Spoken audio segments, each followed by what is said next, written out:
Hai sahabat Wellnessku, kembali lagi berjumpa dengan saya Susi di Jendela Wellnessku.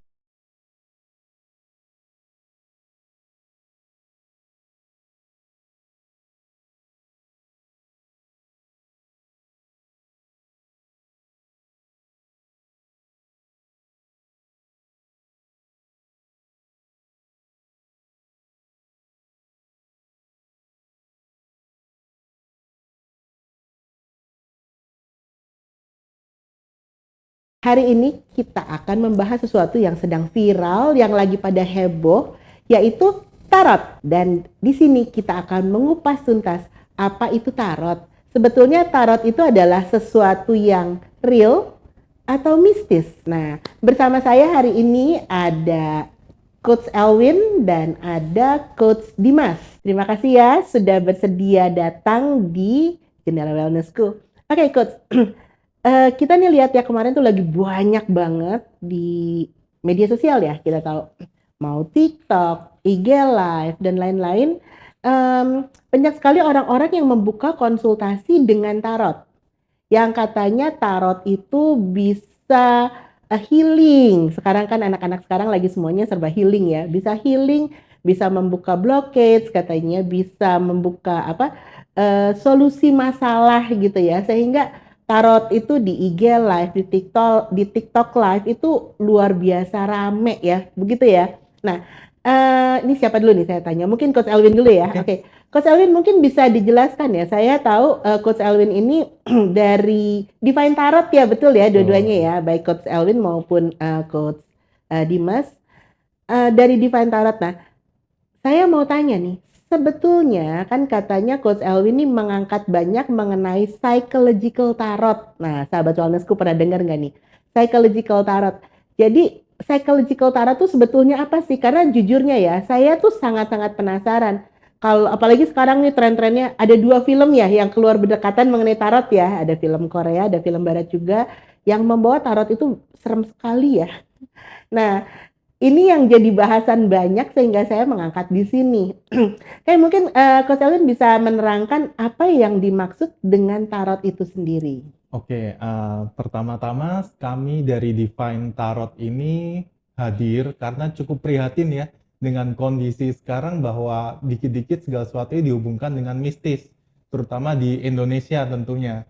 Dan juga film-film yang beredar itu kesannya seram dan horor banget. Kami ini prihatin karena kami sebagai pencinta tarot, kami sejak kecil juga udah main tarot. Saya sendiri backgroundnya desainer, saya suka tuh tarot dengan gambar-gambarnya, tapi entah kenapa makin kesini juga akhirnya unsurnya yang dibawa itu unsur mistis, gaib atau serem-serem banget. Padahal sesuai yang kita tahu juga, tarot itu kalau menurut teori Carl Jung ya, dia seorang psikologi juga, itu adalah hal yang bukan mistis sama sekali, tapi bisa dijelaskan dengan unsur psikologi. Dalam arti gini, seperti yang Kak Susi bilang, eh, apakah tarot bisa untuk healing? Bisa banget. Karena kebanyakan orang itu ke blockage, dia nggak bisa komunikasi apa-apa nih. Di dalam hidup dia, dia kayak memendam semua hal, nggak ada teman untuk ngobrol. Nah, pembaca tarot hadir sebagai teman bagi mereka. Dengan ngobrol, sharing sama kita, semua unek-uneknya keluar tuh. Nah, unek-uneknya keluar, blockage-nya mereda, jadi sehat, jadi better. Itu sih, dan itu mempengaruhi banget bagi psikologi sebenarnya, psikologi sang klien, seperti Oh itu. begitu. Jadi kalau saya mengambil kesimpulan dari Coach Elwin ya, jadi psychological tarot ini sebetulnya adalah salah satu model dari konseling ya. Betul, Hanya menggunakan media untuk komunikasinya itu dengan tarot. benar, Betul ya? benar. Oke, coba kalau Coach Dimas mungkin menurut Coach Dimas tarot itu seperti apa sih? Oke, jadi pertama-tama untuk aku pribadi, aku rasa tarot itu is a book of symbol. Kayak sekarang di mana kita bisa dapat tarot, kita pasti kan nggak jauh-jauh dari belinya either online atau mungkin toko buku kan. Tapi yang kita baca adalah apa? Jadi yang kita baca dalam tarot itu adalah elemen atau simbol-simbol yang memiliki arti. Kalau dulu mungkin kita baca buku, kita udah tahu apa yang mau diceritakan dari cerita yang dikarang oleh pengarang bukunya tersebut gitu kan ya. Tapi kalau misalkan dari tarot itu beda, dan itu jadi menarik buat aku sendiri karena aku sendiri suka yang namanya karya seni gitu ya, atau art. Dari setiap cerita di kartu tarot itu kan banyak banget macamnya Bu ya. Jadi kayak ada tentang menceritakan tentang kartu tarot bertema A, bertema B, bertema C gitu. Dari situ aku kebawa ke story di dalam setiap kartu tarotnya itu gitu. Yang membedakan, yang buatku menjadi menarik tarot ini adalah dari simbol-simbol yang muncul di situ ternyata representasinya ada di sifat, ada di karakter, ada di keseharian dari manusia itu sendiri Bu, di dalam interaksi dia sehari-hari, tergantung dari let's say katakanlah kartu apa yang digunakan. Apakah itu jadi penting kartunya? Apa aja? Penting ketika memang dia tahu apa yang akan dia bicarakan gitu. Kalau aku sih ngeliatnya tarot lebih dari situnya. Jadi apakah ini mistis atau enggak, sama sekali nggak ada kaitannya dengan mistis, justru malah ini bisa jadi ajang buat para seniman atau para artis gitu ya untuk masuk ke ranah ini, berkarya dengan baik gitu ya. Jadi membuat ini tuh punya penjelasan yang konkret, yang nggak ada kaitannya sama sekali dengan sisi-sisi dari kemistikan itu sendiri. Kalau kita tahu di Indonesia, ya Indonesia memang apapun juga dibuat mistik ya. Ya memang budayanya ya, budaya orang Tapi kan Indonesia. kalau budaya kita kan berarti ngomongin tentang sejarah juga. Sejarah berarti kan sebenarnya dari cara kita dalam bertutur kan. Karena aku yakin banget bangsa yang besar itu adalah bangsa yang sebenarnya mengingat dengan dan mencatat sejarahnya sendiri gitu Bu. Kenapa aku bilang nggak jauh-jauh dari buku tadi kan, karena sebenarnya ketika kita baca tarot itu sama aja kayak kita membaca buku, tapi bedanya adalah ketika kita bertemu dengan klien kita mencoba untuk membuka horizon dari si klien tersebut. Oke, ini pertanyaan berikutnya nih. Kalau tadi Coach Dimas kan sempat bilang bahwa kartu itu bisa apa aja ya. Saya dengar katanya bahkan kartu bridge pun bisa dipakai untuk membaca tarot. Betul ya? Betul nggak? Bisa juga, cuman tidak seberapa, mungkin sebutannya kok dari kita nggak seberapa akurat. Karena simbolnya juga terbatas dan relevansi dalam kehidupannya nggak seberapa terlihat dari kartu bridge itu. Oke, jadi artinya kartu itu sebetulnya betul-betul media ya. Media. Betul-betul Hanya tools. media. Jadi yang dilakukan dalam suatu praktek tarot reader itu adalah sebetulnya benar betul-betul konseling ya. Ya. Oke, nah pertanyaan berikut ini adalah apa sih bedanya tarot dan jenis ramalan lainnya seperti astrologi, seperti pembacaan garis tangan? Ini siapa yang mau jawab nih? Kayaknya Coach Dimas ya. Oke. Boleh. Oke. Aku tambahin aja. Oh gitu. Oke, kalau dari saya sendiri, apa yang membedakan tarot dan jenis ramalan lain? Jadi seperti pada umumnya kalau sebutan ramalan ya, mungkin semuanya perlu media kayak gitu. Tapi kok saya sendiri sebenarnya tarot ini nggak 100% ramalan sih menurut saya. Seperti yang kita sebut tadi, konseling iya, game iya mungkin sebenarnya. Tapi karena semakin kesini banyak orang yang menggunakan beneran kayak istilah-istilah divination, ramalan pasti masa depan 100% akurat. No, bagi saya enggak. Tapi untuk bedanya dengan yang lain ya, tarot ini lebih banyak simbol yang terlihat dalam gambarnya. Kalau ramalan lain kan mungkin astrologi juga ada simbol, tapi kita tidak menggunakan media jenis kartu atau lembaran.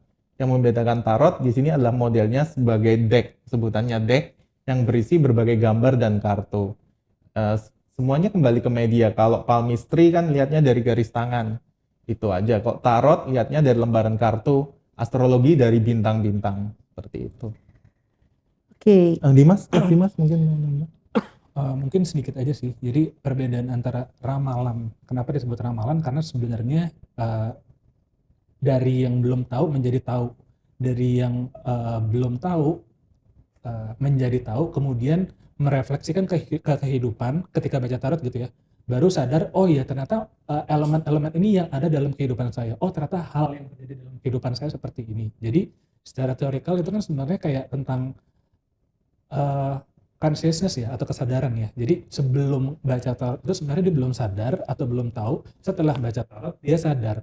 Elemen dari tarot itu sebenarnya menjelaskan simbol-simbol dari consciousness manusia itu sendiri gitu loh. Jadi apakah ini meramal? Sebenarnya bukan terkait ramalannya, yang penting justru malah terkait bagaimana seorang manusia atau dalam hal ini orang yang baca tarot itu mengenal dirinya sendiri sih Bu.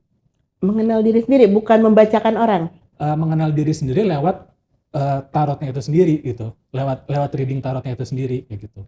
Jadi yang membuat jadi ramalan karena dia itu mengikuti pola yang ada di dalam tarot. Jadi ketika dibuka spreadsnya atau dibuka kartunya, muncullah pola A, B, C, D, E, dan seorang pembaca tarot akan mengutarakan gitu, oh ceritanya adalah seperti ini nih Kak, kalau misalkan ada aksi apa, sebab apa, akibatnya seperti ini. Jadi kayak sebenarnya tarot ini kayak brain games juga sih Bu, kalau aku lihat gitu. Brain Jadi games ya. bagaimana caranya menghubungkan satu kejadian dengan kejadian yang lainnya. That's why belajarnya juga jadi menyenangkan gitu loh kalau misalnya orang mau belajar tarot. Tapi buat orang yang suka atau datang ke pembaca tarot, pahamin dulu kalau misalkan ini bukan klinik karena ini adalah simbol tentang dirimu sendiri. Ini adalah simbol tentang consciousness atau kesadaranmu. Ini adalah simbol tentang jiwamu. Jadi it's not all about mystical, ini tentang dirimu sendiri. Wow. Jadi sahabat wellnessku, kalau saya menangkap dari keterangan dari Coach Dimas maupun Coach Elwin ya, bahwa tarot ini bukan klinik, betul ya? Bukan klinik, tapi idenya ini adalah smart card ya. Kurang lebih ya. Yang bikin saya penasaran sebetulnya siapa sih yang begitu pintarnya membuat kartu yang sepandai itu? Sejarahnya seperti apa sih awalnya tarot? Monggo. Oke, sejarah yang kami tahu karena informasinya simpang siur, tapi secara general aja di abad ke-15 itu para bangsawan, terutama upper class ya, elite class itu mungkin lagi boring gitu ya dengan kehidupan sosial kayak kita ngapain ya kumpul gitu. Terus selalu ada yang bikin nih kayak artis di situ kayak Yes. nih aku bikin kartu bergambar nih mungkin bisa menceritakan tentang kehidupan kita. Nah, mereka main itu somehow very relate dengan kehidupan mereka dan kayak bener loh kartunya yang keluar kayak hidupku. Terus nextnya apa nih, apa yang terjadi, mereka buka dan kayaknya kamu besok ketemu cewek deh, besok kamu dapat rezeki deh, dan somehow it happen. Makanya itu menjadi divinasi. Jadi orang di sana waktu itu kayak percaya banget akhirnya sama tarot dan dibawalah sama kaum gypsy, hippie kayak gitu sampai ke zaman sekarang. Wow, berarti ini betul-betul berasal dari kehidupan sehari-hari ya. Tapi kan sebenarnya kehidupan saya dengan kehidupannya Coach Dimas atau kehidupan Coach Elwin atau kehidupan Dewi ya Wi, itu kan pasti beda nih. Sementara kartu yang dibukanya itu kan sama ya. Okay. Nah itu bagaimana cara bisa nge-relate-nya sehingga kok relate sama saya, relate sama Dewi, relate sama Coach Elwin atau relate dengan Kang Fahri gitu. Itu kenapa tuh bisa begitu? Aku jawab bentar nanti tambahin ya. Oke. Karena dalam tarot ini simbol-simbol yang digunakan adalah simbol semesta, universal. Seperti the sun, itu matahari. Meskipun kehidupan kita berbeda tapi kita sama-sama menikmati matahari. Sama bulan, bintang, seperti itu. Sosok-sosok seperti emperor, empress, kan ada sosok penguasa, sosok magician, the hermit. Itu semua kayak kita tuh ada di dunia kita meskipun hidup kita berbeda-beda, tapi kita semua ngalamin simbol-simbol dalam tarot itu. Mungkin Coach Dimas? Mau nambahin juga, jadi kalau menurutku sendiri, kenapa kita bisa ngebaca semua hal, sebenarnya nggak semua juga sih Bu. Jadi artinya kalau ketika kita ngebaca tarot itu sendiri, yang aku bilang tadi tentang consciousness atau kesadaran, banyak part-part di dalam diri kita sendiri yang kita nggak sadarin ya. Jadi atau nama lainnya tuh apa ya? Unconscious ya? Shadow? No? Unconscious. Jadi secara nggak langsung simbol tarot itu kalau misalkan kita pakainya belajar tarot pertama kali kan kita pakai deck namanya Rider-Waite-Smith ya. Kalau yang kita tahu atau mungkin teman-teman bisa browsing juga gitu Rider-Waite-Smith gitu kan. Nah, itu adalah perjalanan dari seorang hero atau the fool's journey. The fool's ini adalah siapa? Orang yang berusaha melakukan perjalanan dari nol menjadi seseorang, dari tidak ada apa-apa menjadi sesuatu. Dan journey ini atau perjalanan ini adalah hal yang ditempuh sama semua orang gitu loh. Jadi subconsciously ya memang itu tertanam bahwa kita adalah hidup yang melakukan perjalanan dan butuh perjuangan kayak gitu kan. Nah, dari penggambaran itu sendiri ada major arcana, ada minor arcana. Di major arcana itu menggambarkan banyak elemen yang berhubungan dengan kejadian-kejadian besar di dalam kehidupan seorang manusia gitu kan ya. Kejadiannya apa aja sih, kayak nggak jauh-jauh dari sebenarnya kalau Elwin mungkin mau ngejelasin juga sedikit ya tentang the fool's journey itu gimana Win? Ya, sama yang seperti disebutkan Coach Dimas, the full itu dari basic kita manusia belum tahu apa-apa, fresh start, tapi kita tuh angka nol ya, itu namanya potensi tak terbatas. Seorang bayi lahir, kita belum tahu nih potensinya apa, tapi dia memiliki potensi tak terbatas. Bayi ini bisa mungkin jadi presiden, bisa jadi penyelamat dunia, bisa ke bulan, dan Ya. sebagainya macamnya. Karena setiap orang pasti punya perjalanan mereka masing-masing dan setiap orang pasti punya tujuan. Sebenarnya itu yang menyatukan elemen kenapa kartu tarot itu menjadi menarik gitu. Di dalamnya selalu tergambarkan simbol-simbol terkait ya perjuangan seseorang dalam mencapai sesuatu, mulai dari dia nggak ngerti apa-apa, mulai kenal dengan sosok-sosok di dalam kehidupannya dia. Kayak mungkin pertama orang tuanya gitu ya yang mengajarkan terkait value yang berhubungan dengan benar atau salah kayak gitu kan. Terus berkembang lagi mulai sadar kalau misalkan ada elemen-elemen lain di dalam kehidupannya yang intinya adalah setiap orang itu pasti mengalami gitu loh. Jadi apakah ini ramalan? Menurut aku enggak ya. Hanya sekedar penggambaran dari cerita kehidupan seseorang yang digambarkan atau dilukiskan lewat kartu itu sendiri kayak gitu. Oh, Jadi oke. it's all about art menurutku. Jadi sepertinya kalau saya mengambil kesimpulan, kartu-kartu ini tuh sebetulnya menggambarkan hidup kita ini sedang ada di tahap mana, Iya gitu. betul. Kurang Ada lebihnya. penggambarannya Jadi seperti kartu itu. itu berkomunikasi dengan kita, oke, kamu sekarang ada sedang misalnya di tahap the full gitu ya. Kemudian artinya, oh mungkin kita sedang berusaha mencari pekerjaan baru, Groundbreaking, mendalami bisnis baru, Yes. atau mempelajari sesuatu yang baru, Yep. mungkin gitu ya. Atau mungkin masuk ke lingkungan baru Yep. gitu ya. Oke, jadi artinya satu kartu dengan 1000 makna itu sangat-sangat tersirat di situ ya. Betul. Demikian sahabat wellnessku. Jadi kalau tadi Coach Dimas itu sempat membahas mengenai apa tadi, minor dan major arcana. Oke. Minor dan major arcana. Apa itu? Minor dan major arcana. Jadi sebenarnya kalau kartu tarot itu dibagi jadi 2 elemen itu ya Bu ya. Dimana major arcana itu adalah yang aku bilang tadi yang udah sesuai yang aku jelasin, menggambarkan banyak kejadian besar di dalam kehidupan seseorang atau si objeknya itu sendiri. Kejadian-kejadian besar yang berhubungan dengan dia. Itu kayak the big deals lah, kayak yang terjadi sehari-hari yang berhubungan dengan siklus from zero to hero gitu. Kalau misalnya minor arcana ini adalah kerikil-kerikil atau hal yang berkaitan sama apa aja sih yang kira-kira mengganggu atau membantu atau secara proses perjalanan itu akan menempuh hal seperti apa aja sih. Itu dijelaskan dengan minor arcana sih. Mungkin Elwin mau nambahin terkait major sama minor?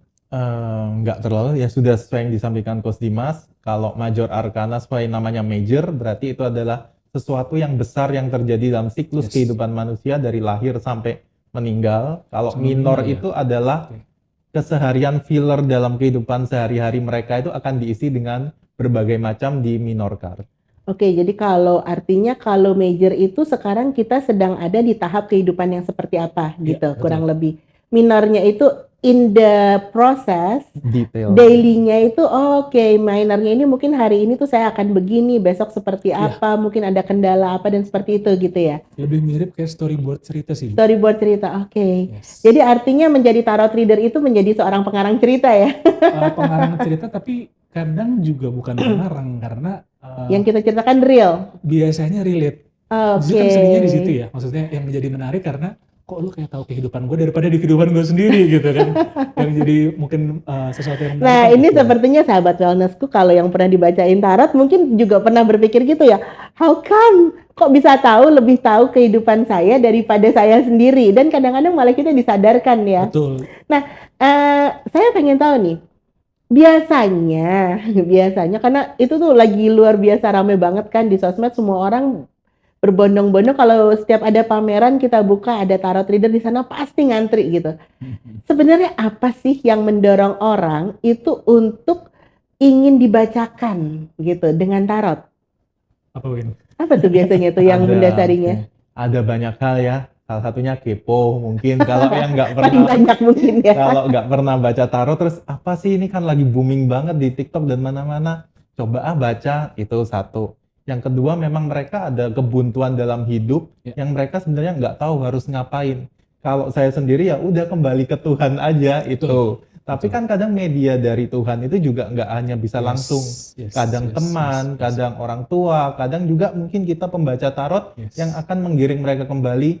Ya sudah, berserah kepada Tuhanmu Betul. aja. Seperti itu. Mungkin Coach Dimas bisa bantu? Ya itu dia. Jadi dari situ kenapa kita juga berdua tergabung dalam Divine Tarot Masterclass ya. Iya. Ya, di mana kita sebenarnya menggunakan media tarot itu sendiri untuk melakukan istilahnya apa ya, proses untuk mengenali perjalanan manusia, di mana ketika kita tahu perjalanan itu, bahwa semua perjalanan dari awal sampai akhir pasti tidak akan jauh dari skenario Tuhan atau skenario semesta gitu. Nah, lewat tarot, lewat mempelajari tarot gitu ya, buat aku sendiri mikirnya, this is the way how we know ourselves and how to contribute to our society, kayak gitu, menurutku. Jadi dengan bantuan diri kita sendiri dan dengan cara diri kita mengkoneksikan diri dengan semesta, dengan Tuhan, dengan kesinambungan keselarasan semuanya kayak gitu. Jadi that's why menurutku kenapa tarot itu tadi dibilang bukan ramalan, kenapa tarot itu tadi juga dibilang istilahnya hanya sebagai medium, arahnya sebenarnya lebih ke situ sih. Oke. Jadi artinya nggak ada sentuhan mistis dalam tarot No. ya, nggak No. ada nggak ada apa namanya entitas-entitas lain yang mengisi kartu tarot. Aku sih nggak percaya ya. Kalau kami Divine Tarot ya tidak mengarah ke sana. Iya. Mungkin ada pembaca tarot lain yang arahnya ke mistis, spiritual, makhluk gaib. Kami tidak ke sana gitu. Saya lebih percaya bahwa segala sesuatu ini adalah interaksi manusia, psikologi, energi kita saling bertukar, itulah Divine Tarot. Oke, saya jadi tergelitik sebetulnya. Apa yang membedakan Divine Tarot dengan tarot-tarot reader yang lain? Oke, Divine Tarot dengan tarot-tarot reader yang lain. Simpelnya gini, ketika memang kita tahu, aku mau ngomongin Divine Tarot dengan sebenarnya mengkaitkan antara hubungan tarot itu dengan energi sendiri ya. Jadi kalau aku tadi udah nyinggung tentang semesta gitu ya. Ada konsep yang namanya kita tahu quantum realm atau alam kuantum, di mana semua kejadian itu saling berkaitan antara satu dengan lainnya. Jadi kayak semua elemen di dalam kehidupan ini sebenarnya berkesinambungan. Kayak kita adalah representasi dari, let's say, apa yang kita lihat di alam semesta. Kayak kita ngeliat bintang, ada yang bilang kalau misalkan apa yang ada di tubuh kita sendiri adalah bagian dari elemen yang ada di sana juga. Gitu. Itu saling merepresentasi dan saling berkaitan gitu, Bu.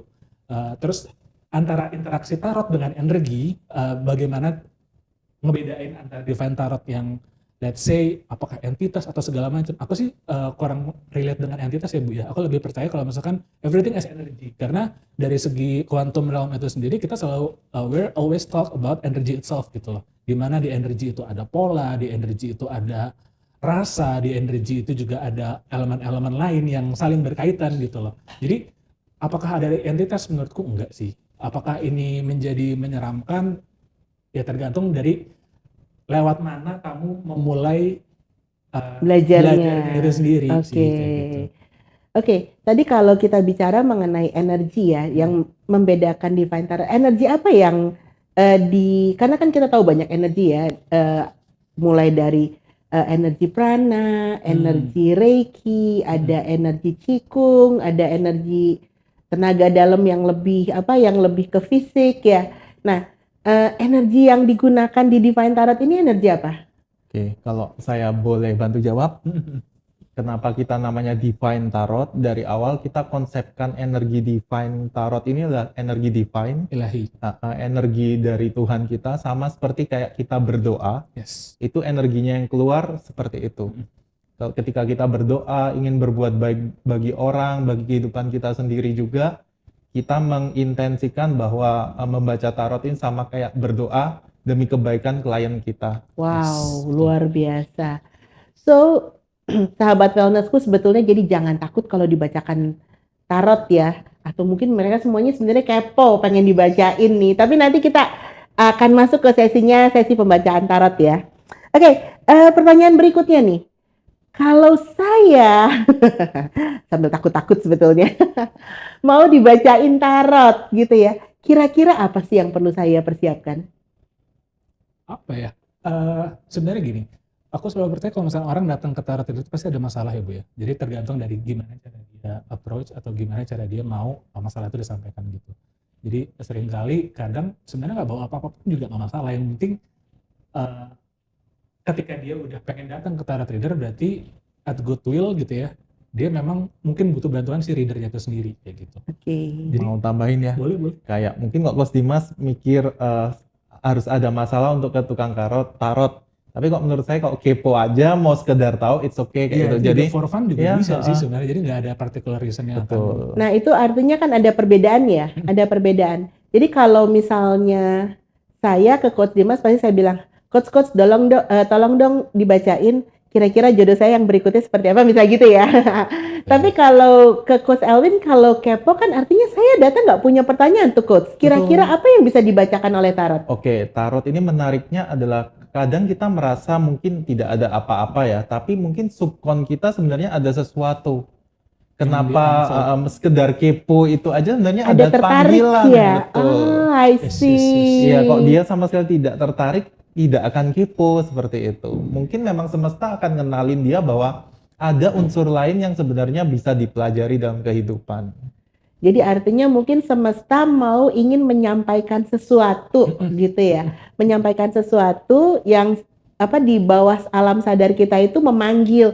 Oke, saya mau kasih tahu kamu dengan medianya ini gitu ya. Benar. Oke, wow. Luar biasa banget ya sahabat wellnessku. Dalam ini bener-bener dalam. Oke, nah kalau kita membahas nih, tadi kan kita sudah membahas tadi kalau pertanyaan ya, kemudian ada yang kepo gitu ya. Saya pernah dengar tadi kan kalau kita sudah membahas mengenai major, mengenai minor. Saya juga pernah dengar bahwa katanya kalau spreadnya berbeda itu jawabannya bisa berbeda ya. Iya. Nah, itu sebenarnya ada spread apa aja sih yang bisa digunakan? Oke, kalau saya sendiri ya, saya tidak seberapa aliran spread sebenarnya. Jadi kliennya baca apa, satu kartu pun saya keluarkan, saya langsung omongkan bisa. Kadang 3 kartu juga. Spread itu sangat bervariatif. Ada yang rumit, Celtic Cross, ada yang simple, past, present, future, 3 kartu aja kita bacakan masa lalunya, zaman sekarangnya, dan mungkin ke depan apa yang akan terjadi. Tapi kalau saya sendiri tidak ngambil aliran spread, siapapun tanya, saya buka, ya udah kayak gitu. Mungkin Coach Dimas?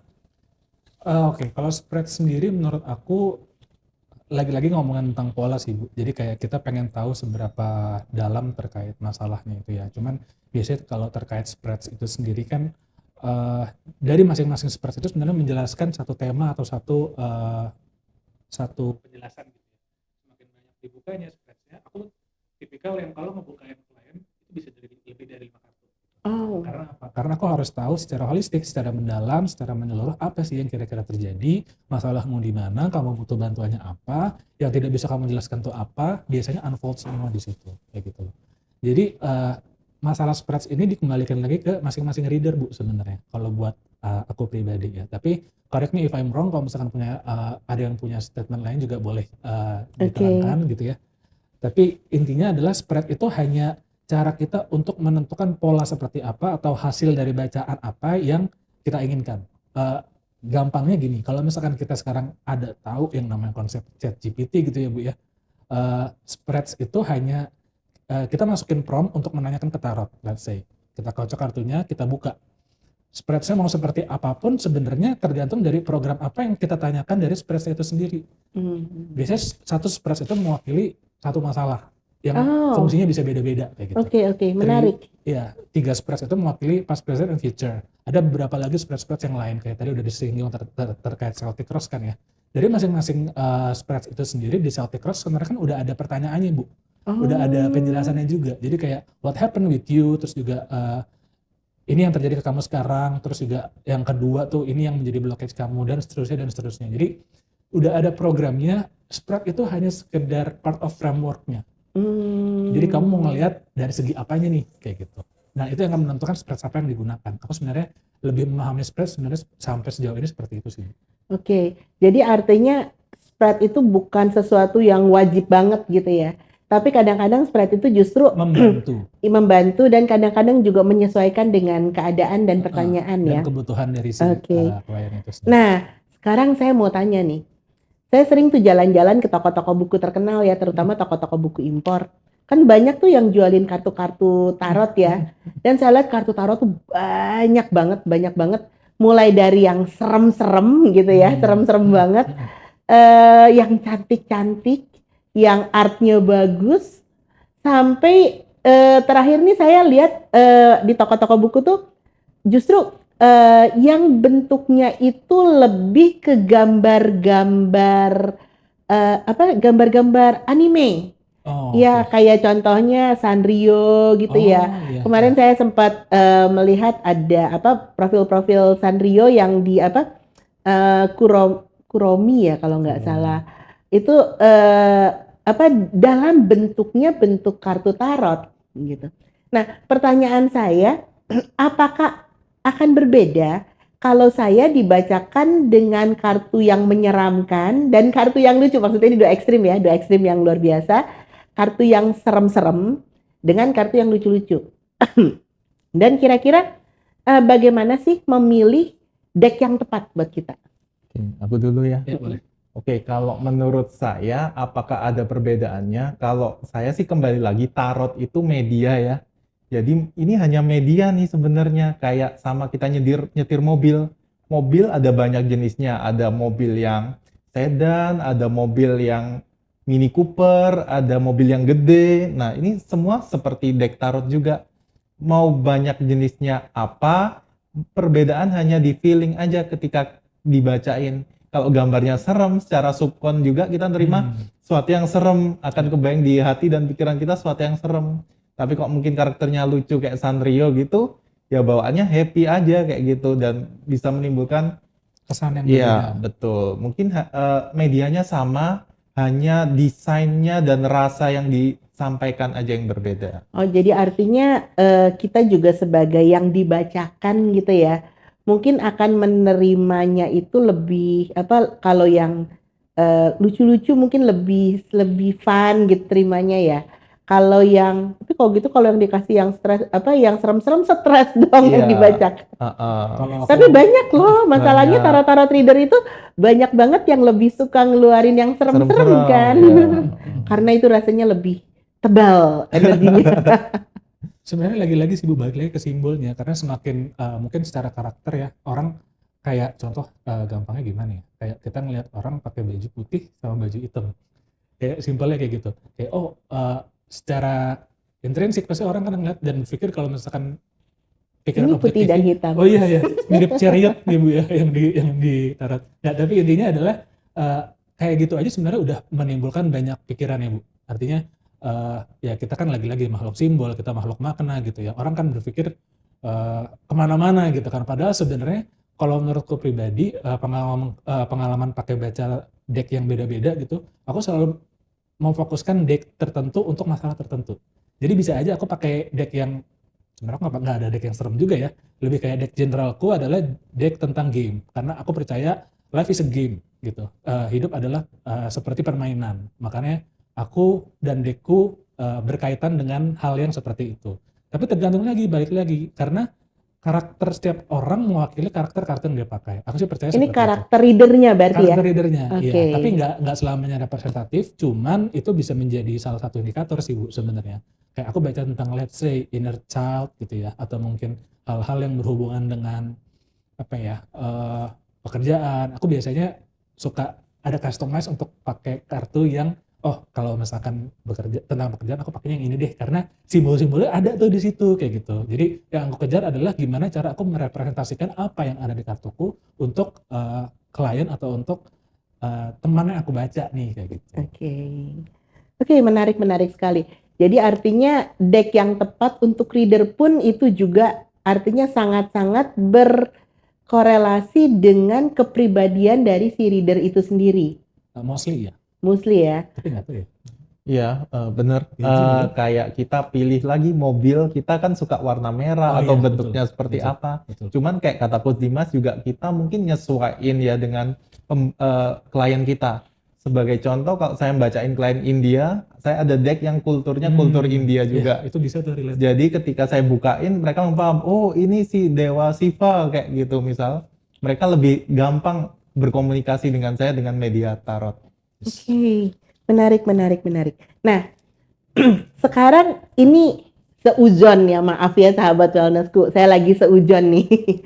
Karena kan lagi banyak banget di media-media, di pameran, di apa, dan bahkan tarot deck itu pun juga mudah kita temukan sekarang di mana-mana ya. Baik di toko buku offline maupun kita bisa beli online ya. Nah, pertanyaan saya, bagaimana saya tahu bahwa yang membacakan tarot saya itu memang apa ya, kalau bahasanya kompeten lah gitu ya, kompeten untuk membacakan tarot kartu tarot saya, atau bisa jadi saya kan nggak tahu karena saya nggak ngerti tarot, lalu ternyata ada orang yang ya baru beli ya udah iseng bukain gitu, lumayan buat cari duit gitu ya, terus mereka langsung pasang aja di medsos atau dimanapun, kemudian langsung jualan karena kan memang trennya orang lagi mencari di situ. Nah, bagaimana saya tahu bahwa yang dibacakannya itu sebetulnya relate sama saya, connect sama saya, betul nggak yang dibacain? Atau adakah etika-etika yang memang harus dipegang teguh oleh seorang tarot reader? Oke, aku buka dulu ya Bu. Gimana caranya kita mengemas sebagai seorang reader dengan menyampaikan itu dengan baik ke klien kita tanpa membuat dia menjadi merasa tidak nyaman atau merasa dia kayak terhakimi atau segala macam, itu kan sebenarnya butuh mungkin skill yang lain ya Bu ya. Nah, jadi ada skill sebagai konselor dan skill komunikasi yang skill dibutuhkan komunikasi ya. yang dibutuhkan Oke. secara Jadi akurat bukan gitu. sekedar buka tarot, dikocok terus dibuka langsung diomongin gitu ya. Gimana Bu? Menurut saya enggak, karena sama ya, kalau saya percaya tarot reader sebenarnya sama kayak koki juga sih. Oh iya betul. Ya. Kalau bagaimana tarot reader yang bagus dan yang jelek sama aja kayak koki yang masaknya asal-asalan atau yang bener kan beda juga. Dan itu kembali ke individu juga ya. Kadang ada koki yang nggak pedulin kesehatan asal enak, itu ada. Ada koki yang pedulin kesehatan dan enak juga ada.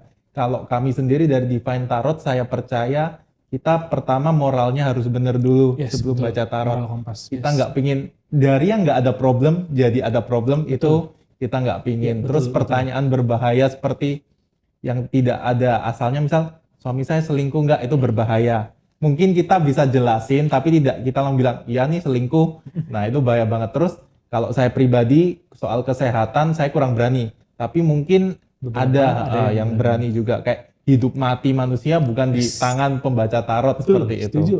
Itu hati-hati banget tuh. Jadi kalau aku percaya kalau tarot itu juga sebagai pembacanya kita perlu discernment sih, atau kita punya cara untuk membedakan oh this is good, this is right, this is bad or not kayak gitu. Jadi balik lagi ke moral kompas atau dari self itu sendiri gitu loh.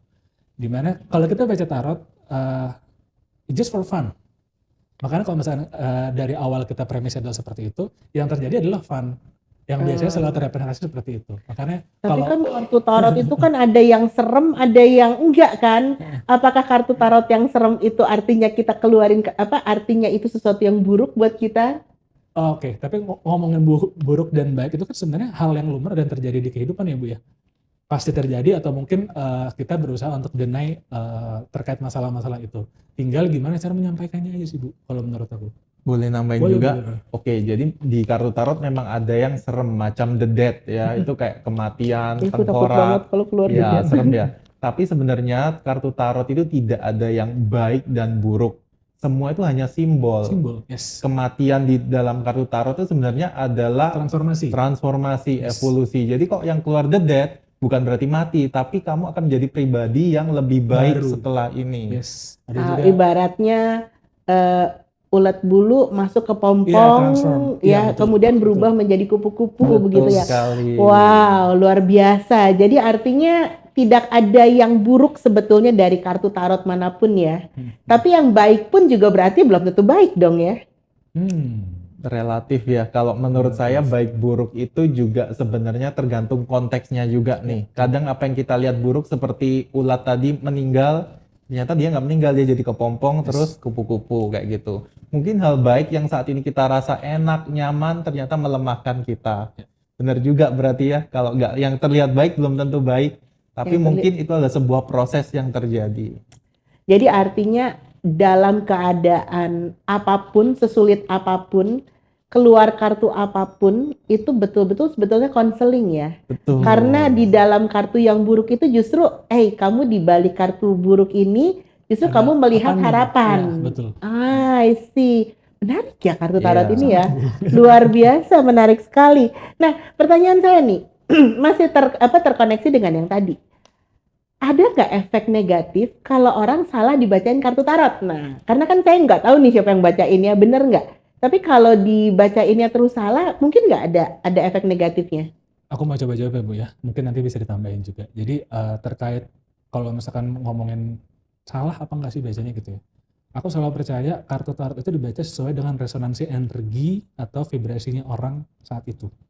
Jadi ketika memang kita baca ya seperti itu, ada kemungkinan saat ini yang resonate dengan dia adalah bacaannya digambarkan kartunya seperti ini. Bisa jadi divalidasi dulu sama resipiennya atau sama kliennya, ini benar atau enggak. Apa yang terjadi sama kamu kayak gitu kan. Atau bisa juga kayak ya simpelnya kayak sekarang di TikTok ya. Kayak kok serem ya TikTok, kita buka TikTok muncul tarot, kita nggak cerita apa-apa gitu kan ya. Masalahnya juga kok nggak pernah kita omongin kemana-mana, tapi muncul kartu yang ini kok ngomongin gue ya gitu. Karena aku selalu percaya itu tadi Bu, ada unified field of energy yang dimana itu represent dari keseharian kita. Ketika kita resonate dengan level of energy tertentu dari diri kita sendiri, itu akan terpancar dan itu akan ketarik ke kita. Jadi you are what you attract sebenarnya. Sama kayak apapun di dunia ini, kayak that's why belakangan orang talking about manifestasi gitu kan ya. Karena itu menarik sesuatu ke kehidupannya dia untuk sebenarnya untuk kebaikannya dia juga gitu. Makanya dalam proses kartu tarot itu sendiri, kenapa ada proses jeda dulu, transformasi, itu juga berkaitan dengan how to make a soul flourish gitu. Atau gimana cara membuat kita itu sebagai kesadaran di tubuhnya manusia, kita nggak cuma ada di realitas fisik, tapi ada juga di realitas yang lebih tinggi, realitas batin, realitas mungkin jiwa juga gitu. Dan lewat tarot itu sebenarnya bisa dilihat sih Bu. Jadi kayak dalam prosesnya, proses perjalanan manusia itu sendiri kayak gitu. Apa sih lebih mengaitkannya ke arah situ sih? Boleh nambahin sedikit? Boleh. Kalau pertanyaannya apakah ada efek ke pembaca ketika Ke yang dibaca, ya, ketika yang dibaca kalau kita salah. tarot readernya salah Oke, membacakan. kalau saya percaya tarot ini hanya media, tidak ada benar Betul. dan salah. Yang salah adalah cara kita menyampaikan Betul, itu aja. makna dari kartunya. Apakah ada efeknya kalau pembaca tarot menyampaikan hal salah? Ada. Segala sesuatu, Konsekuensi. kata-kata kita ini kan memiliki power. Ketika kata-kata kita diterima mentah-mentah oleh sang Yes. klien, itu akan bermanifestasi. Pikiran dia akan selalu ke kata-kata sang pembaca tarot, Yes. dan itu akan otomatis jadi magnet bagi dia dan Ya. akan kejadian. Tanpa Nah. energi lagi sih Bu tadi. Nah makanya itu aku bilang. makanya buat saya agak serem ya, buat saya kapan saya bisa menemukan seorang tarot reader yang memang bisa yang kompeten lah, bisa membacakannya dengan pas, tapi nggak asal-asal, karena itu kan kata-kata tadi betul sangat-sangat mempengaruhi secara psikis ya. Jadi kalau misalnya begitu dibuka, tahu-tahu si tarot bilangnya, ya kamu mah bakal bangkrut gitu, langsung kan efek negatif, aura negatif ke kita kan, oh ya ini mau bangkrut gitu kan. Dan itu alam menarik kan sebetulnya ya, alam menarik.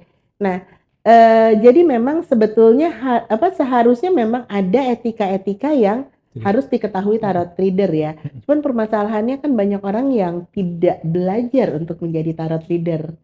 Nah, ini yang memang sepertinya kita harus agak berhati-hati ya. Jadi memang kalau tarot para sahabat wellness mau belajar tarot atau mau baca tarot, carilah Divine Tarot. Ya, tujuan kita hadir di Divine Tarot ini agar itu tadi mengurangi pembaca tarot yang malah memperburuk kehidupan seseorang hanya demi financial gain pembacanya, terus ngeluarin aja asal cuman demi hal-hal yang tidak bersifat holistik atau tidak positif sama sekali. Kita hadir untuk kayak kita pingin sih kalau semua pembaca tarot itu bisa menjadi kebaikan bagi sesama. Itu sih tujuan awal kita adain Divine Tarot. Oke, nah sekarang pertanyaan berikutnya ya. Apakah, ini pertanyaan umum sebetulnya, tarot itu digunakan untuk meramal masa depan? Atau ada cara lain yang bisa digunakan untuk dimanfaatkan dengan membaca tarot? Karena orang kan pasti kalau tarot nanyanya ya, Iya kan? pasti orang kalau nanyanya walaupun kepo, apa yang akan terjadi sama saya? Bagaimana jodoh saya? Bagaimana bisnis saya? Saya punya proyek ini bagaimana, bagus nggak? Jadi itu kan sebetulnya korelasinya orang kebanyakan bertanya bagaimana masa depan saya gitu, meramal ya. Tapi sebetulnya apakah ada yang bisa dibacakan oleh tarot selain itu? Oke, saya jawab dulu. Oke, untuk tarot sebagai meramal itu udah kayak umum ya, semua orang akan tanya itu. Kalau saya percayanya juga ini kan for fun. It's okay, kita sampaikan, bagus kita omongkan. Kalau jelek abaikan. Itu yang selalu saya tekankan ke para klien dulu. Kalau bagus amini, jelek buang. Dan ketika jelek pun saya bilang, kamu ada kekhawatiran apa? Saya akan memancing percakapan dengan klien sehingga nanti dia pun akhirnya dapat ide di masa depan dia sebenarnya mau ngapain. Jadi selain untuk baca masa depan, untuk saling sharing komunikasi, unek-unek apapun, terus kebuntuan, dia tuh kayak perlu konseling, sharing ilmu, sharing opini, dan pendapat kayak gitu. Betul, jadi artinya justru kalau pada saat ini kita sedang buntu, mungkin memang kartu yang keluarnya jelek ya. Tapi kan karena kita konseling, jadi dari kartu tersebut itu bisa ada solusi sebetulnya atas kebuntuan dia. Kurang lebih begitu ya? Betul, dan saya sih percayanya nothing set in stone ya. Misal kayak masa depan tuh pasti, itu kalau saya enggak. Masa depan tuh tergantung apa effort kita sekarang. Meskipun dibukanya sesuatu yang kurang bagus mungkin menurut klien, kita bisa semangati. Berarti mungkin kamu kurang effort nih. Apa yang bisa dilakukan lebih untuk mengatasi masa depan yang kelihatannya kurang bagus? Menurutku sendiri untuk bacaan yang jelek itu kita bisa merubah energinya sih. Jadi gimana cara kita mengkoneksikan diri kita ke si klien itu sendiri, kita membantu dia untuk menyadari shadow-nya. Jadi dari apa yang muncul di kartu yang mungkin katanya kartu yang jelek itu sendiri, kita membuat dia menyadari pola-pola yang harus dirubah di dalam kehidupannya. Jadi dia bisa merubah energi di dalam dirinya sendiri. Itu salah satu cara dan salah satu approach menurutku untuk ngerubah kondisi dari kliennya sendiri kayak gitu. Jadi datang ke tarot reader adalah untuk bukan meramal masa depan, tapi menyadari apa yang harus dievaluasi, merubah dan menjadikan itu hal atau semangat yang baru untuk untuk transformasi sih, untuk perubahan, untuk menjadi lebih baik kayak gitu sih.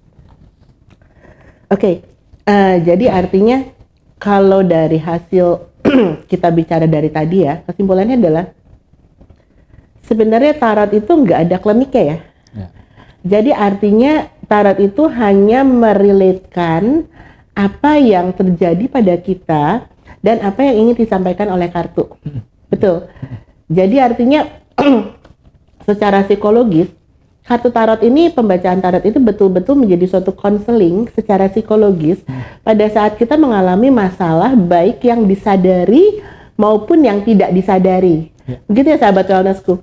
Jadi kalau kita bisa lihat bahwa jangan takut untuk membaca dibacakan melalui kartu tarot, karena kartu tarot itu tidak semisis itu, tapi kartu tarot ini adalah suatu media untuk kita bisa melakukan konseling. Jadi kalau dibilang membaca tarot itu healing, itu betul sekali ya. Karena apapun masalahnya itu sebetulnya bisa dibantu di konseling melalui media tarot. Tersebut. Jadi sahabat wellness tuh setelah ini kita akan mencoba membaca kartu tarot, membuka spread dari kartu tarot, dari pertanyaannya salah satu di sini siapa Wi? Mau ditanya ya Wi ya? Wi yang tanya.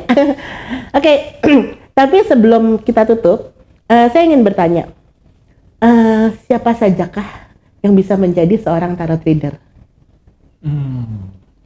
Apakah butuh bakat khusus?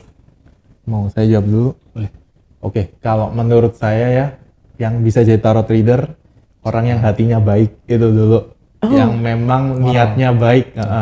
Karena bahaya juga kalau orang yang Manipulatif gitu ya. betul, itu sangat bahaya sekali sebagai tarot reader karena sekali lagi kata-kata kita itu punya power, jadi harus digunakan sebijak mungkin. Seperti itu. Bakat tidak perlu ada bakat karena ini hanya membaca Langsung. gambar Iya, seperti membaca itu. gambar. Siapapun bisa selama hatinya baik, itu sih kok dari saya. Jadi kalau dulu kata almarhum Bapak Tino Sidin, kalau menggambar 2 gunung di tengah-tengah ada jalan, satu gambar simpel tapi 1000 makna ya. Betul. Baik. Kemudian pertanyaannya lagi adalah siapa sajakah yang boleh dibacakan? Aku mau coba jawab ya, Bu, ya. Menurut aku siapapun sih, Bu, nggak ada, mungkin orang yang punya masalah atau orang yang punya sesuatu untuk ditanyakan, coba untuk datang ke tarot reader as a trial. Itu bukan pengalaman yang tidak menyenangkan untuk dicoba gitu. Jadi kalau menurut aku sih, aku nggak ada membatasi siapapun yang boleh atau nggak boleh ya. Lebih ke apakah dia ada kebutuhan atau enggak, apakah dia ingin atau enggak. Biasanya itu yang akan narik dia ke sana kayak gitu. Oke, jadi artinya membaca tarot itu adalah sesuatu kegiatan yang fun ya, Iya, yang fun. bisa dinikmati oleh semua orang. Nah, jadi kalau misalnya saya mau belajar, wah info-info nih, saya bisa kontak kemana? Nanti mungkin bisa ditulis ya di bawah sini, nanti bisa kontak ke Divine Tarot ya, Divine Tarot. Dan kalau misalnya para tarot sahabat wellnessku ini mau membaca tarot nih, misalnya saya mau dibacakan dengan Coach Elwin atau Coach Dimas gitu ya. Mereka kira-kira bisa mencari melalui link mana? Itu mungkin ini juga nanti saya akan informasikan di caption berikut ini. Yang pasti sahabat wellnessku, Coach Dimas dan Coach Elwin ini sangat-sangat bisa dicari ya melalui link-link berikut ini. Baik, sahabat wellnessku, yang pasti Wellnessku Diary selalu kembali menemui sahabat-sahabat wellnessku dengan informasi-informasi yang sangat berguna untuk kehidupan yang balance bagi sahabat wellnessku. Sampai jumpa lagi.